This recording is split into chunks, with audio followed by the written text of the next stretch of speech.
ஓடி விளையாடு ஓய்ந்திருக்கலாகாது. அதுக்கு தான் சூப்பர் சரவணா ஸ்டோர்ஸ்ல சம்மருக்கு ஆடைகள் வாங்கும் போது அவுட்டோர் கேம்ஸ் ஃப்ரீ. ஓடு ஆடு விளையாடு. சூப்பர் சரவணா ஸ்டோர்ஸ் சம்மர் கோடையை கொண்டாடலாம்.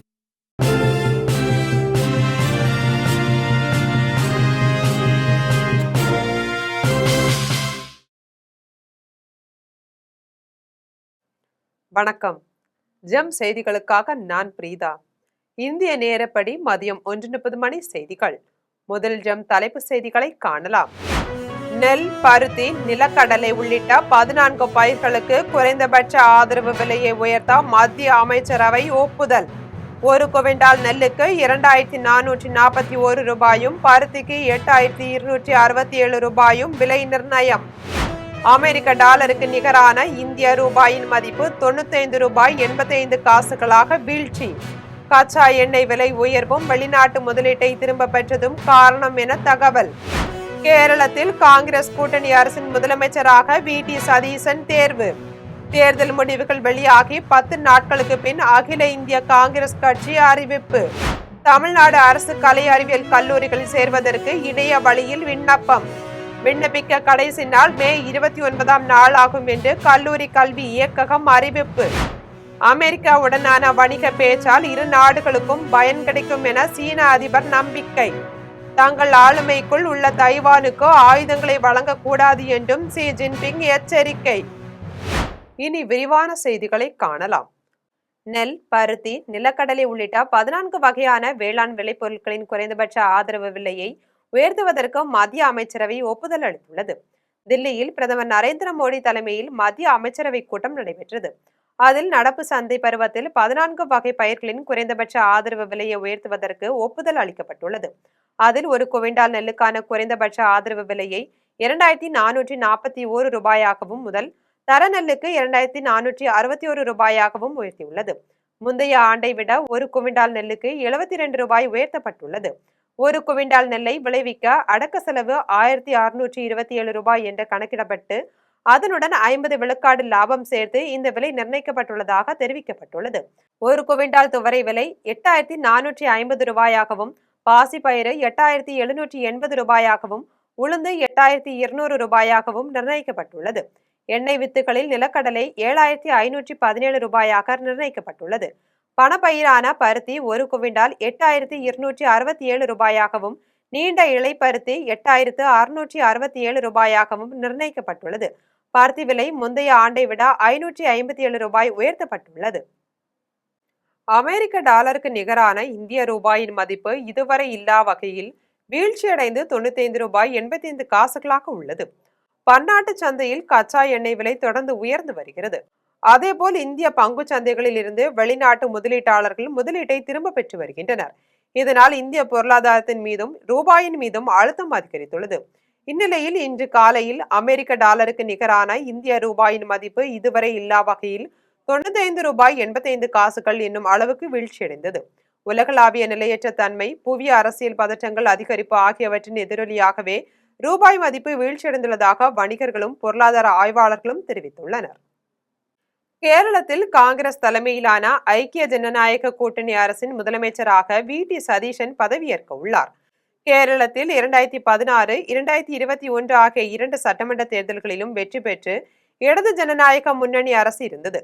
அப்போது காங்கிரசின் வி.டி. சதீசன் எதிர்க்கட்சி தலைவராக இருந்தார். அண்மையில் நடந்து முடிந்த சட்டமன்ற தேர்தலில் காங்கிரஸ் தலைமையிலான ஐக்கிய ஜனநாயக முன்னணி 100க்கும் மேற்பட்ட தொகுதிகளில் வெற்றி பெற்று 10 ஆண்டுகளுக்கு பின் ஆட்சியை கைப்பற்றியுள்ளது. முதலமைச்சராக யாரை தேர்ந்தெடுப்பது என்பதில் குழப்பம் நீடித்த நிலையில் வி.டி. சதீசனை முதலமைச்சராக தேர்வு செய்துள்ளதாக அகில இந்திய காங்கிரஸ் கமிட்டி தேர்ந்தெடுத்துள்ளது. இதுகுறித்து திருவனந்தபுரத்தில் செய்தியாளர்களிடம் பேசிய கேரள காங்கிரஸ் தலைவர் சன்னி ஜோசப், அகில இந்திய காங்கிரஸ் கட்சியின் இந்த முடிவை தாங்கள் வரவேற்பதாகவும், புதிய முதலமைச்சர் சதீசனுக்கு வாழ்த்துக்கள் என்றும் கூறினார். தில்லியில் இருந்து மேலிட பார்வையாளர்கள் வந்த பின் இன்று மாலை 4 மணிக்கு காங்கிரஸ் சட்டமன்ற கட்சி கூட்டம் நடைபெற உள்ளதாகவும், அதில் அவர் முறைப்படி தேர்ந்தெடுக்கப்பட உள்ளதாகவும் கூறினார். தன்னை முதலமைச்சர் பதவிக்கு அறிவித்துள்ளது பற்றி கருத்து கூறிய சதீசன், இதற்காக வேணுகோபால், ரமேஷ் சென்னிதாலா ஆகிய இருவருக்கும் நன்றி தெரிவித்தார். தமிழ்நாடு அரசு கலை அறிவியல் கல்லூரிகளில் இளநிலை பட்டப்படிப்பில் சேர்வதற்கான விண்ணப்பங்களை பதிவு செய்வதற்கான இறுதி நாள் மே 28ஆம் நாளாகும் என்று கல்லூரி கல்வி இயக்ககம் அறிவித்துள்ளது. கல்லூரி கல்வி இயக்ககம் வெளியிட்டுள்ள செய்திக்குறிப்பில், தமிழ்நாட்டில் உள்ள அரசு கலை அறிவியல் கல்லூரிகளில் மாணவர் சேர்க்கைக்கான விண்ணப்பங்களை https://www.tngasa.in என்ற இணையதள முகவரியில் மே 7ஆம் நாள் முதல் பதிவு செய்து வருகின்றனர். தமிழ்நாட்டில் உள்ள 181 அரசு கலை அறிவியல் கல்லூரிகளில் ஒன்று அல்லது அதற்கு மேற்பட்ட கல்லூரிகளுக்கு விண்ணப்பிக்க இது ஒரு ஒருங்கிணைந்த இணைய முகப்பு ஆகும். விண்ணப்பம் மற்றும் பதிவு கட்டணம் பட்டியலினத்தவருக்கு 2 ரூபாய், மற்ற பிரிவினருக்கு 50 ரூபாய் ஆகும். இணையதளம் வழியாக விண்ணப்பிக்க இயலாத மாணவர்கள் அனைத்து அரசு கலை அறிவியல் கல்லூரிகளில் உள்ள சேர்க்கை உதவி மையங்கள் மூலம் விண்ணப்பிக்க வழிவகை செய்யப்பட்டுள்ளதாக தெரிவிக்கப்பட்டுள்ளது. அமெரிக்க அதிபர் டொனால்டு டிரம்புடனான வணிக பேச்சுக்கள் இரு நாடுகளிடையேயான வணிகத்தில் முன்னேற்றம் ஏற்படுத்தும் என்று கூறியுள்ள சீன அதிபர் ஷி ஜின்பிங் தகராறு செய்தால் விளைவுகள் கடுமையாக இருக்கும் என்று தைவானை எச்சரித்துள்ளார். 2017ஆம் ஆண்டுக்கு பின் அமெரிக்க அதிபர் சீனாவுக்கு செல்வது இதுவே முதன்முறையாகும். சீன தலைநகர் பெய்ஜிங்குக்கு சென்றுள்ள டொனால்டு டிரம்புக்கு அங்கு சிறப்பான வரவேற்பு அளிக்கப்பட்டது. அதன் பின் சீன அதிபர் ஷி ஜின்பிங், அமெரிக்க அதிபர் டொனால்டு டிரம்ப் ஆகிய இரு தலைவர்களும் இரு நாட்டு பிரதிநிதிகளும் பல்வேறு பங்கேற்கும் மாநாடு தொடங்கியது. பல்வேறு துறைகளில் இப்போதுள்ள வணிகத்தை மேலும் அதிகரிப்பது குறித்து பேச்சு நடத்தினர். இந்த மாநாட்டின் தொடக்கத்தில் பேசிய சீன அதிபர் ஷி ஜின்பிங், உலகின் மிக பெரும் பொருளாதாரத்தை கொண்ட 2 நாடுகளுக்கும் நிலையான உறவுகள் இருந்தால் அது ஒட்டுமொத்த உலகுக்குமே பயனளிக்கும் என தெரிவித்தார். இரு நாடுகளும் ஒத்துழைத்தால் அதனால் இரு நாடுகளும் பயனடையும் என்றும், ஒன்றுடன் ஒன்று மோதிக்கொண்டால் இருவருக்கும் பாதிப்பு ஏற்படும் என்று ஷி ஜின்பிங் தெரிவித்தார். இந்த வணிக பேச்சுக்களால் இரு நாடுகளிலேயே நல்ல முன்னேற்றம் ஏற்படும் என்று தெரிவித்தார். தைவானுக்கு ஆயுதங்களை வழங்கக்கூடாது என்று அமெரிக்காவை எச்சரித்துள்ளார். தீவு பகுதியான தைவானை புவியியல் ரீதியாக சீனா உரிமை கோரி வரும் நிலையில் அதற்கு அமெரிக்கா ஆயுதங்களை வழங்கி வருகிறது. தியாகராய நகர் தொகுதி வாக்காளர் பெருமக்களுக்கும் தனக்கு இந்த வாய்ப்பை வழங்கிய முதலமைச்சருக்கும் அமைச்சர் புஷி ஆனந்த் தன் நன்றியை தெரிவித்துள்ளார். விழுப்புரம் மாவட்டம் மேல்மலையனூர் அங்காளம்மன் கோயிலில் அமைச்சர் புஷி ஆனந்த் சாமி தரிசனம் செய்தார். அப்போது சாமி தரிசனம் செய்ய வந்த செஞ்சி பாமக சட்டமன்ற உறுப்பினர் கணேஷ்குமாருடன் கைகுலுக்கி நலம் விசாரித்தார். இதன் பின்னர் அவர் செய்தியாளர்களை சந்தித்து பேசினார். அப்போது தமிழக மக்களுக்கும் தியாகராய நகர் தொகுதி வாக்காளர் பெருமக்களுக்கும் தனக்கு இந்த வாய்ப்பை வழங்கிய முதலமைச்சருக்கும் தனது நன்றியை தெரிவித்தார். நெல் கொள்முதல் விலையை உயர்த்திய பாரத பிரதமர் மோடிக்கு தமிழக விவசாயிகள் சார்பாக பாஜக மாநில தலைவர் நயினார் நாகேந்திரன் தனது நெஞ்சார்ந்த நன்றிகளை தெரிவித்துள்ளார். பாஜக மாநில தலைவர் நயினார் நாகேந்திரன் தனது சமூக வலைதள பக்கத்தில் அறிக்கை வெளியிட்டுள்ளார். இதில் 2026ஆம் ஆண்டு முதல் 2027ஆம் ஆண்டின் நெல் உள்ளிட்ட 14 வகை கரீப் பருவ பயிர்கள் மற்றும் தானியங்களுக்கான குறைந்தபட்ச ஆதார விலையை நிர்ணயித்து நமது மத்திய அமைச்சரவை ஒப்புதல் வழங்கியிருப்பது மகிழ்ச்சி அளிக்கிறது என்று தெரிவித்தார். இதிலும் பல கோடி விவசாயிகளுக்கு பலனளிக்கும் வகையில் நெல்லுக்கான குறைந்தபட்ச ஆதார விலை குவிண்டாலுக்கு 72 ரூபாயாக உயர்த்தப்பட்டிருப்பதும், பருத்திக்கான குறைந்தபட்ச ஆதார விலை குவிண்டாலுக்கு 557 ரூபாயாக உயர்த்தப்பட்டிருப்பதும் மிகுந்த வரவேற்புக்குரியது என்று கூறினார். விளையும் பயிருக்கு உரிய விலையையும் உத்தரவாதம் அளித்து விவசாயிகளின் நல்வாழ்வுக்கு என்றும் வித்திடும் பிரதமர் மோடிக்கு தமிழக விவசாயிகள் சார்பாக நெஞ்சார்ந்த நன்றிகளை தெரிவித்துள்ளார். ராயபுரத்தில் கிழக்கு மாவட்ட தலைவர் மதாரமா கனிபாருக் 12 புதிய நிர்வாகிகளை அறிமுகப்படுத்தி சான்றிதழ் வழங்கி வாழ்த்துக்களை தெரிவித்தார். சென்னை ராயபுரத்தில் கிழக்கு மாவட்ட காங்கிரஸ் கமிட்டி தலைவர் மதாரமா கனிபாருக் தலைமையில் புதிதாக பொறுப்பேற்றுள்ள 12 நிர்வாகிகளுக்கான அறிமுக விழா நடைபெற்றது. இதில் கிழக்கு மாவட்ட தலைவர் மதாரமா கனிபாருக் புதிய நிர்வாகிகளை அறிமுகப்படுத்தி சான்றிதழ் வழங்கி வாழ்த்துக்களை தெரிவித்தார். இதைத் தொடர்ந்து தமிழக வெற்றி கழகம் ராயபுரம் தொகுதி மாவட்ட செயலாளர் கட்பீஸ் விஜய், பொருளாளர் நவீன், இணை செயலாளர் ஜெகன், செயற்குழு உறுப்பினர் இந்திரா உள்ளிட்டோருக்கு காங்கிரஸ் நிர்வாகிகள் சால்வை அணிவித்து வாழ்த்துக்களை தெரிவித்தனர். இந்நிகழ்வில் காங்கிரஸ் கட்சியின் முன்னாள் மாவட்ட தலைவர் துரைராஜ், பொருளாளர் கார்த்திகேயன், தலைமை நிலைய செயலாளர் முருகன் உள்ளிட்ட நிர்வாகிகள் கலந்து கொண்டனர். கைகோர்த்து இணைந்து இன்று தமிழக வெற்றி கழகத்தின் தலைவர் திரு ஜோசப் விஜய் அவர்கள் வெற்றி பெற்றதை கொண்டாடும் வகையிலும் அவர் சர்க்கிள் மாவட்ட கமிட்டி தலைவர்கள் மாவட்ட கமிட்டி செயலாளர்கள் இன்று வடசென்னை மாவட்ட கமிட்டி தலைவர் அவர்களையும் மற்றும் மூத்த நிர்வாகிகளையும் அனைவரையும் கலந்து கொண்டு சிறப்புரையாற்றினார்கள். பெரம்பலூரில் ஊராட்சிகள், பேரூராட்சிகள் மற்றும் நகராட்சி பகுதிகளில் குடியிருப்புகளுக்கு சீரான குடிநீர் விநியோகம் செய்ய உரிய நடவடிக்கை எடுக்க வேண்டும் என அதிகாரிகளுக்கு மாவட்ட ஆட்சியர் மிர்னாலினி அறிவுறுத்தியுள்ளார். பெரம்பலூர் மாவட்டம் ஆலத்தூர் அருகே தேனூர் கிராமத்தில் தமிழ்நாடு குடிநீர் வடிகால் வாரியத்தின் மூலம் கட்டப்பட்டு வரும் துணை நீரேற்று நிலையத்தை மாவட்ட ஆட்சியர் மிர்னாலினி நேரில் பார்வையிட்டு ஆய்வு செய்தார். அப்போது அவர் பேசியபோது ஜூன் மாதத்திற்குள் பணிகள் முடிவடைந்து மக்கள் பயன்பாட்டிற்கு கொண்டு வர வேண்டும். மேலும் ஊராட்சிகள், பேரூராட்சிகள் மற்றும் நகராட்சி பகுதிகளில் குடியிருப்புகளுக்கு சீரான குடிநீர் விநியோகம் செய்ய உரிய நடவடிக்கை எடுக்க வேண்டும் என அதிகாரிகளுக்கு அறிவுறுத்தினார்.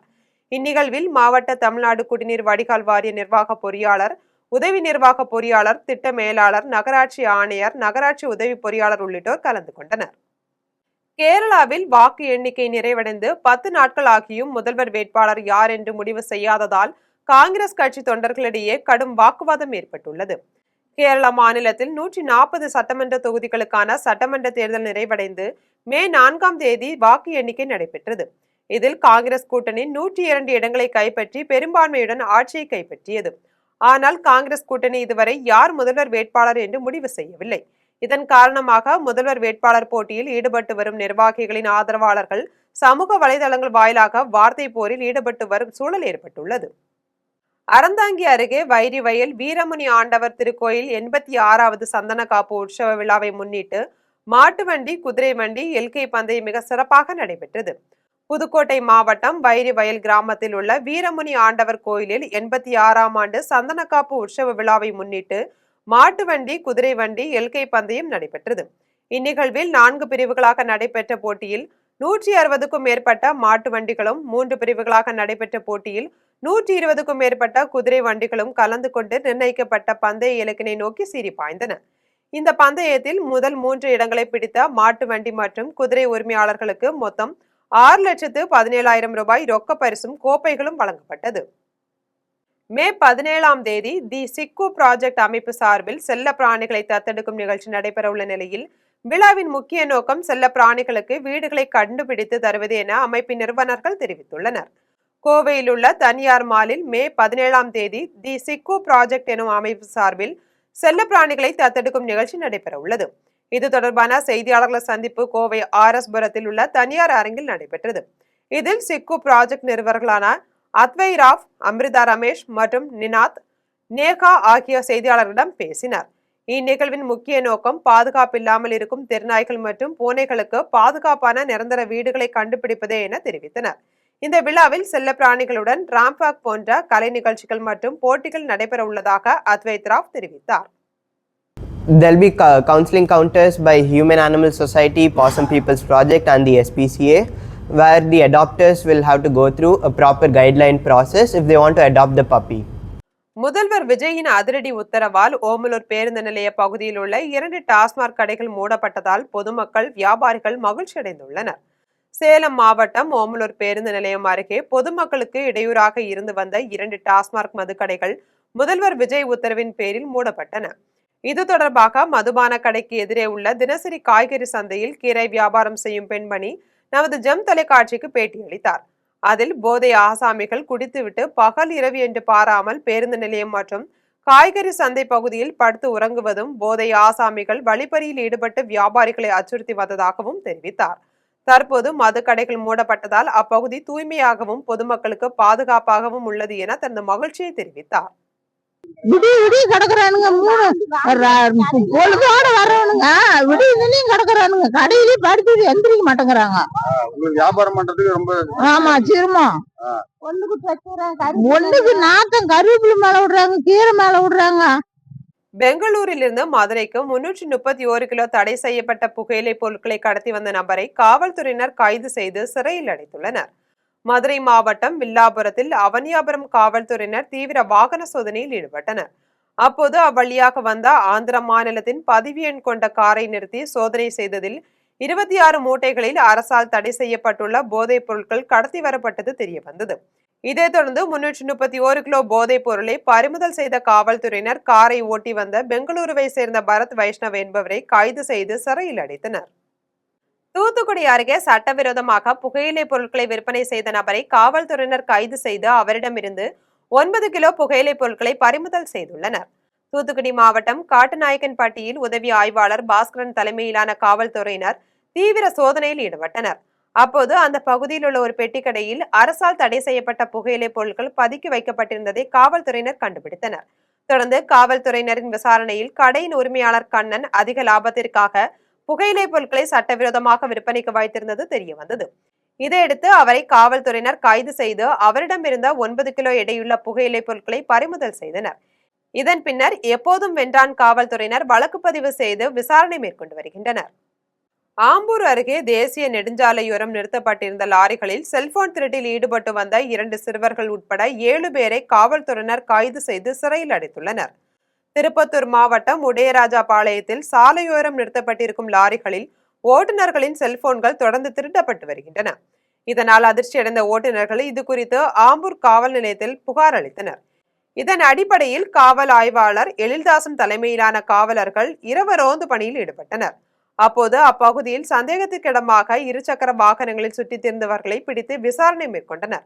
விசாரணையில் உடையராஜாபாளையத்தை சேர்ந்த குரு பிரசாத், சாரதி, தமிழரசன், மஞ்சன், வினோத்குமார் மற்றும் 2 சிறுவர்கள் உட்பட 7 பேர் செல்போன் திருட்டு சம்பவத்தில் ஈடுபட்டு வந்தது தெரிய வந்தது. இதையடுத்து அவர்களிடமிருந்த 9 விலையுயர்ந்த செல்போன்களை பறிமுதல் செய்து அவர்களை நீதிமன்றத்தில் ஆஜர்படுத்தி சிறையில் அடைத்தனர். தூத்துக்குடி அருகே கணவருடன் கள்ள தொடர்பில் இருந்த பெண்ணை உயிர் பறிப்பு செய்த கணவன் மனைவி இருவரையும் காவல்துறையினர் கைது செய்து விசாரணை மேற்கொண்டு வருகின்றனர். தூத்துக்குடி மாவட்டம் ஹவுசிங் போர்டு காலனியில் கிருஷ்ணகுமார், பிருந்தாதேவி தம்பதியினர் வசித்து வந்தனர். இதில் கிருஷ்ணகுமார் வெளிநாட்டில் வேலை பார்த்து வருகிறார். இவர்களது வீட்டு அருகே சரவணபிரியா, மாரிமுத்து தம்பதியினர் வசித்து வந்துள்ளனர்.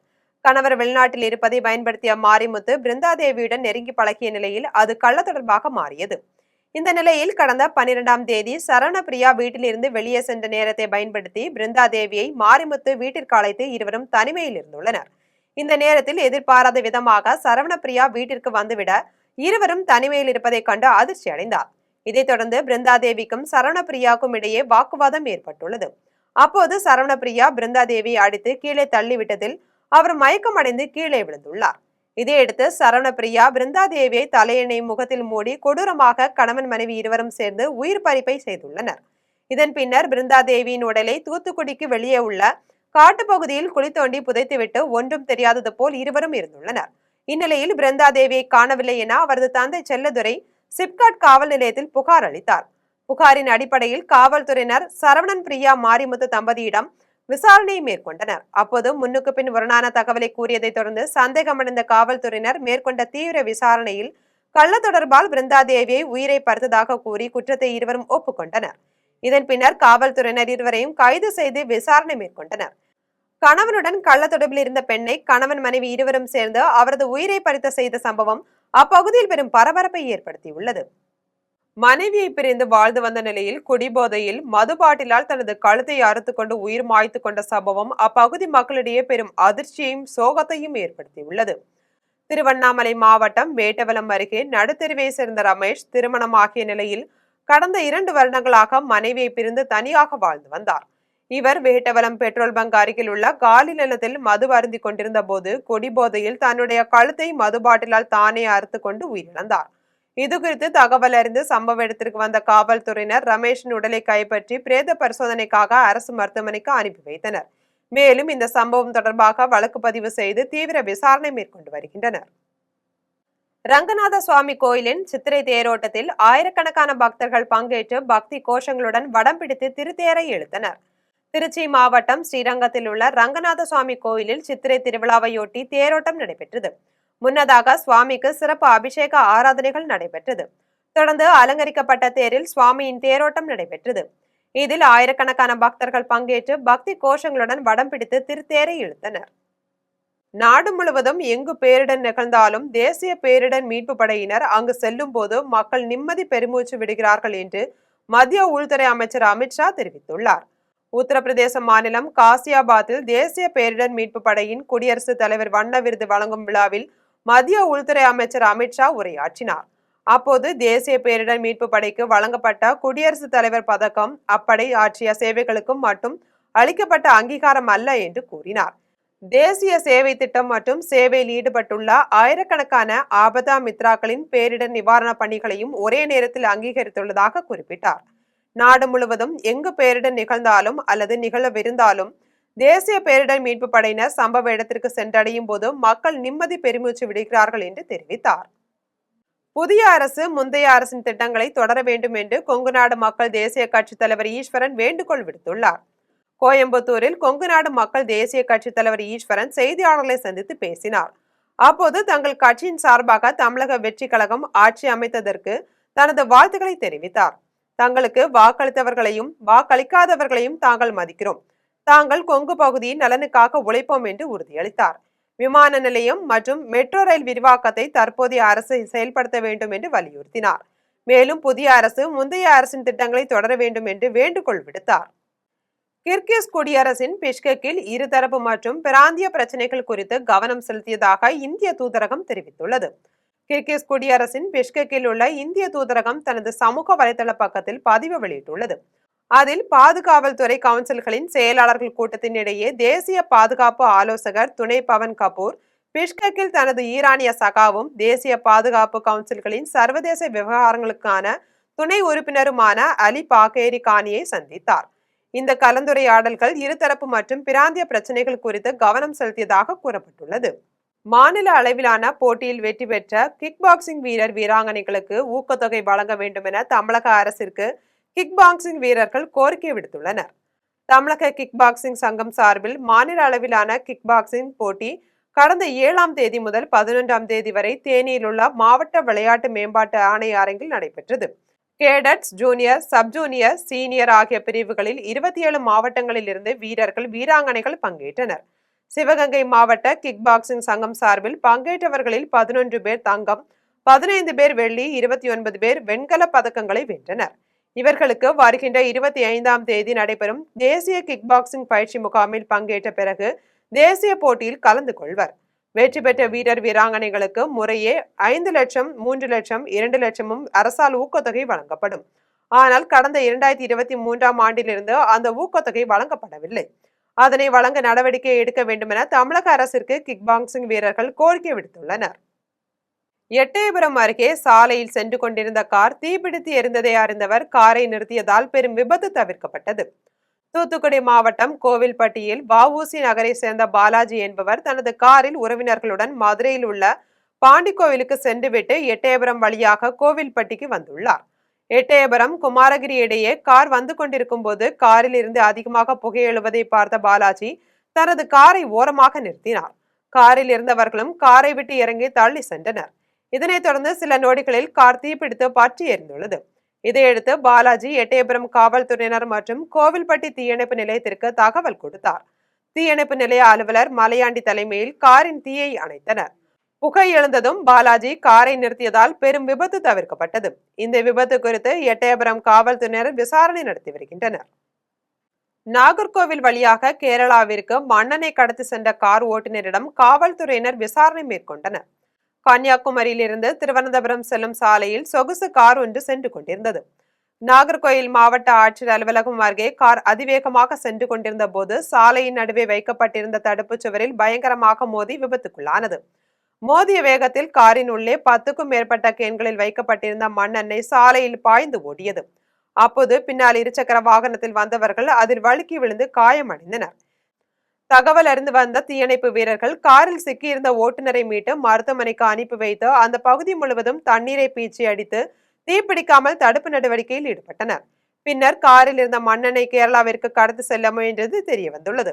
இச்சம்பவம் குறித்து ஓட்டுநரிடம் காவல்துறையினர் விசாரணை மேற்கொண்டு வருகின்றனர். கயத்தாறு தேசிய நெடுஞ்சாலையில் முன்னால் சென்ற டாடா ஏசி மீது அரசு பேருந்து மோதி விபத்துக்குள்ளானது. மதுரையை சார்ந்த டிஜே இசைக்குழுவினர் 5 பேர் டாடா ஏசி வாகனத்தில் திருநெல்வேலியில் நடைபெற உள்ள திருமண நிகழ்ச்சிக்காக மதுரையிலிருந்து திருநெல்வேலிக்கு வந்து கொண்டிருந்தனர். அப்போது கயத்தாறு அருகே உள்ள கரிசல்குளம் விளக்கு அருகே வந்து கொண்டிருந்த போது கோவில்பட்டியில் இருந்து திருநெல்வேலி நோக்கிய அரசு பேருந்து அமல்ராஜ் என்பவர் ஓட்டி வந்தார். எதிர்பாராத விதமாக முன்னால் சென்ற டாடா ஏசி வாகனத்தின் பின்னால் பலமாக மோதியதில் டாடா ஏசி வாகனம் கவிழ்ந்து விபத்துக்குள்ளானது. இவ்விபத்தில் டிஜே இசைக்குழுவினர் 5 பேரும் காயமடைந்தனர். இதுகுறித்து கயத்தாறு காவல் நிலையத்திற்கு தகவல் தெரிவிக்கப்பட்டு காவலர்கள் விரைந்து வந்து காயமடைந்தவர்களை திருநெல்வேலி அரசு மருத்துவமனைக்கு அனுப்பி வைத்தனர். இந்த விபத்தில் அரசு பேருந்தில் பயணித்தவர்கள் எவருக்கும் காயமில்லை என்பதால் பெரும் விபத்து தவிர்க்கப்பட்டது. செய்யாறு அருகே வீட்டின் வெளியே அமர்ந்திருந்த மூதாட்டி மீது டிராக்டர் மோதியதில் மூதாட்டி சம்பவ இடத்திலேயே உயிரிழந்த சம்பவம் அப்பகுதியில் பெரும் சோகத்தை ஏற்படுத்தியுள்ளது. திருவண்ணாமலை மாவட்டம் மேல்நெமலி கிராமத்தை சேர்ந்த ராதா அம்மாள், யசோதா அம்மாள் ஆகிய 2 மூதாட்டிகளும் தங்கள் வீட்டின் வாசலில் அமர்ந்து பேசிக் கொண்டிருந்தனர். அப்போது பாடித்தாங்கல் கிராமத்தை சேர்ந்த ரகுராமனின் டிராக்டரை அவரது ஓட்டுநர் இயக்கி வந்த போது ஓட்டுநரின் கட்டுப்பாட்டை இழந்த டிராக்டர் ராதாம்மாள் வீட்டிற்குள் புகுந்து விபத்துக்குள்ளானது.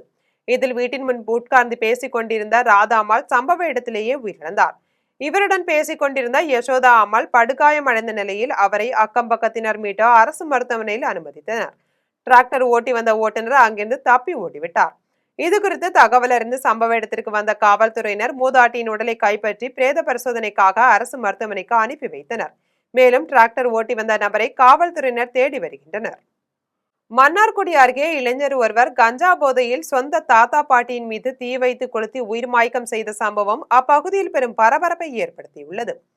திருவாரூர் மாவட்டம் காரக்கோட்டை கிராமத்தை சேர்ந்தவர் பொறியியல் பட்டம் பெற்ற ஐயப்பன். இவரது தந்தை கலியமூர்த்தி தாய் தேவியை பல ஆண்டுகளாக பிரிந்து வெளிநாட்டில் வேலை பார்த்து வருகிறார். இதைத் தொடர்ந்து ஐயப்பன் தனது தாயார் மற்றும் தாத்தா பிச்சைமுத்து மற்றும் பாட்டி சந்திரா ஆகியோருடன் வசித்து வந்தார். இந்நிலையில் வேலை வாய்ப்பு இன்றி மன உளைச்சலில் இருந்து வந்த ஐயப்பன் கஞ்சா போதைக்கு ஆளாகியுள்ளார்.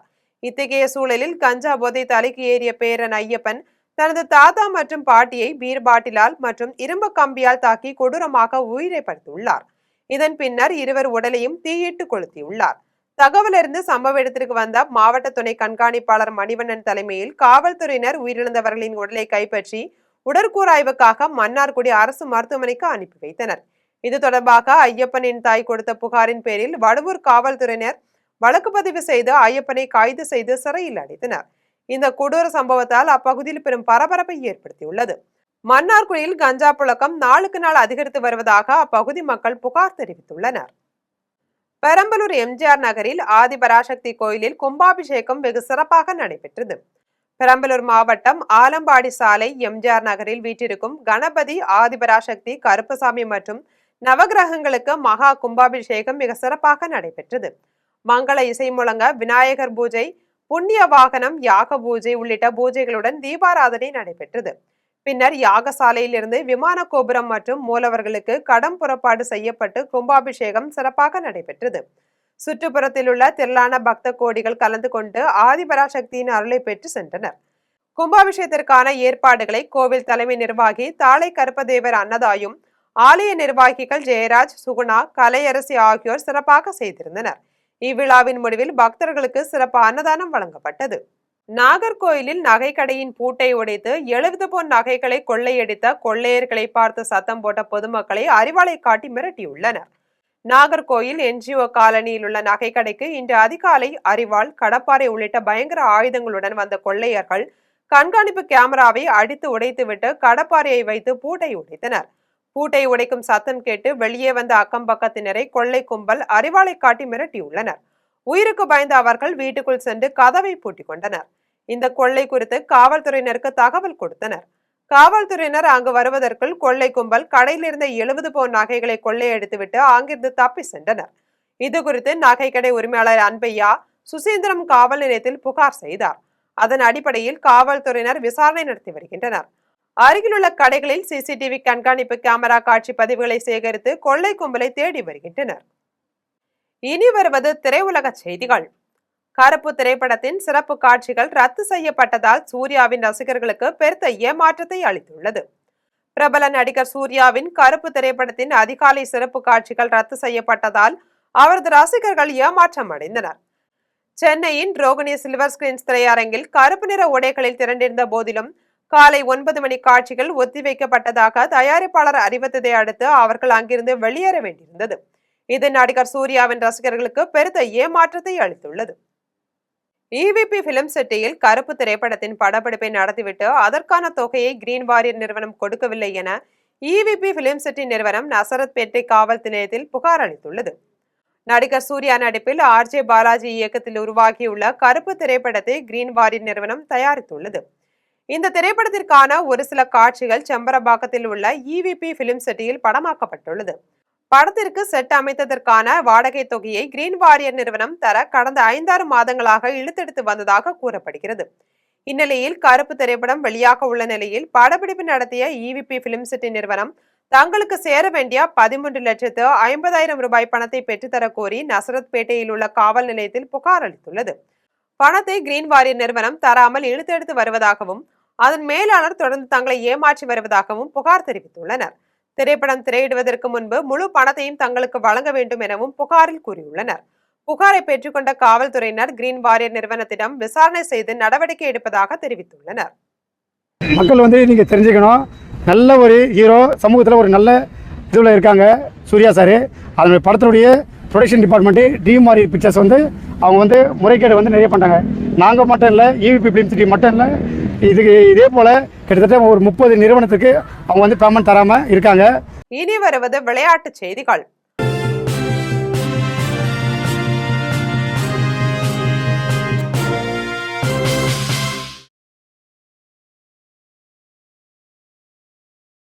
IPL 20 ஓவர் கிரிக்கெட் தொடரின் 58வது போட்டியில் பஞ்சாப் கிங்ஸ் மற்றும் மும்பை இந்தியன்ஸ் அணிகள் இன்று மோதுகின்றன. இமாச்சல பிரதேசத்தில் உள்ள தர்மசாலாவில் 19வது IPL 20 ஓவர் கிரிக்கெட் தொடரின் 58வது போட்டி இன்று நடைபெறுகிறது. இந்த போட்டியில் பஞ்சாப் கிங்ஸ் மற்றும் மும்பை இந்தியன்ஸ் அணிகள் மோதுகின்றன. இதில் பஞ்சாப் அணியின் கேப்டன் ஸ்ரேயாஸ் ஐயர் தலைமையிலான வீரர்களும் மும்பை அணியின் கேப்டன் சூரியகுமார் யாதவ் தலைமையிலான வீரர்களும் பங்கேற்கின்றனர். இவ்விரு அணிகளும் இதுவரை 35 முறை நேருக்கு நேர் சந்தித்திருக்கின்றன. இதில் பஞ்சாப் அணி 18 முறையும் மும்பை அணி 17 முறையும் வெற்றி பெற்றுள்ளன. எனவே இன்றைய போட்டியில் யார் வெற்றி பெறப் போகிறார்கள் என்ற ரசிகர்களுடைய பெரும் எதிர்பார்ப்பு உள்ளது. கோவில்பட்டியில் நடைபெற்ற மாநில அளவிலான ஹாக்கி போட்டியில் சென்னை அணி வெற்றி பெற்று சாம்பியன் பட்டத்தை வென்றுள்ளது. தூத்துக்குடி மாவட்டம் கோவில்பட்டியில் உள்ள கிருஷ்ணா நகர் செயற்கை இலை ஹாக்கி மைதானத்தில் வஉசி துறைமுக ஆணைய கோப்பைக்கான ஆண்களுக்கான சீனியர் மாநில ஹாக்கி சாம்பியன் தொடரின் இறுதிப் போட்டி நடைபெற்றது. இந்த போட்டியில் சென்னை மற்றும் அரியலூர் மாவட்ட அணிகள் மோதின. இதில் சிறப்பாக விளையாடிய சென்னை அணி 5-1 என்ற கோல் கணக்கில் அரியலூர் அணியை வீழ்த்தி வெற்றி பெற்று சாம்பியன் பட்டத்தை வென்றது. இதன் பின்னர் பரிசளிப்பு விழா நடைபெற்றது. இதில் முதல் 4 இடங்களை பிடித்த அணிகளுக்கு கோப்பைகள் வழங்கப்பட்டது. இனி வருவது தங்கம், வெள்ளி மற்றும் பங்கு சந்தை விலை நிலவரம்.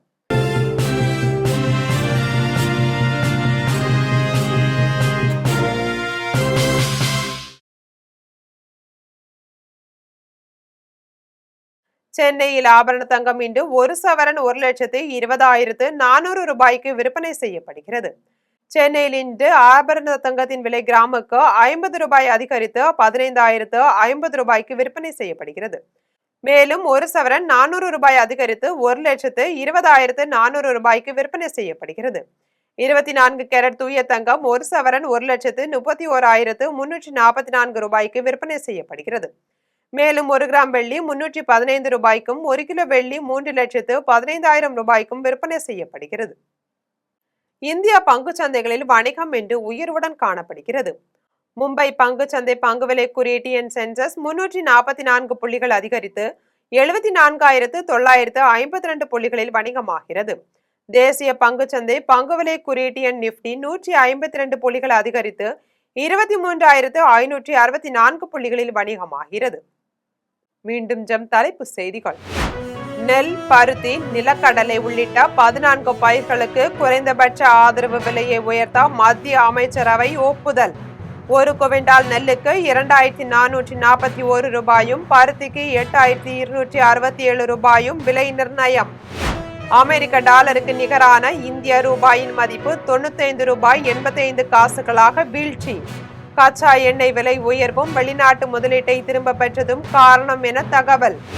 கேரளத்தில் காங்கிரஸ் கூட்டணி அரசின் முதலமைச்சராக VT சதீசன் தேர்வு.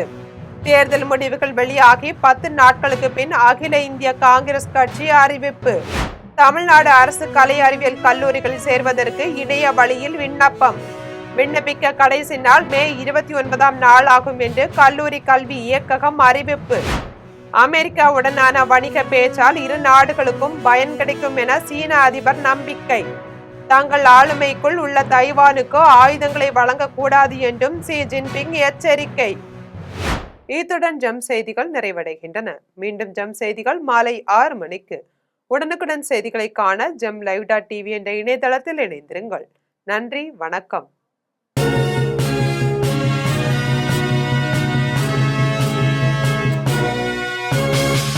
உடனுக்குடன் அப்டேட் தெரிந்து கொள்ள ஜெம் டிவி தமிழ் ஆப்பை இன்ஸ்டால் செய்யவும். ஓடி விளையாடு, ஓய்ந்திருக்கலாகாது. அதுக்கு தான் சூப்பர் சரவணா ஸ்டோர்ஸ்ல சம்மருக்கு ஆடைகள் வாங்கும் போது அவுட்டோர் கேம்ஸ் ஃப்ரீ. ஓடு ஆடு விளையாடு ரபபபபம். சூப்பர் சரவணா ஸ்டோர்ஸ் சம்மர் கோடையை கொண்டாடலாம்.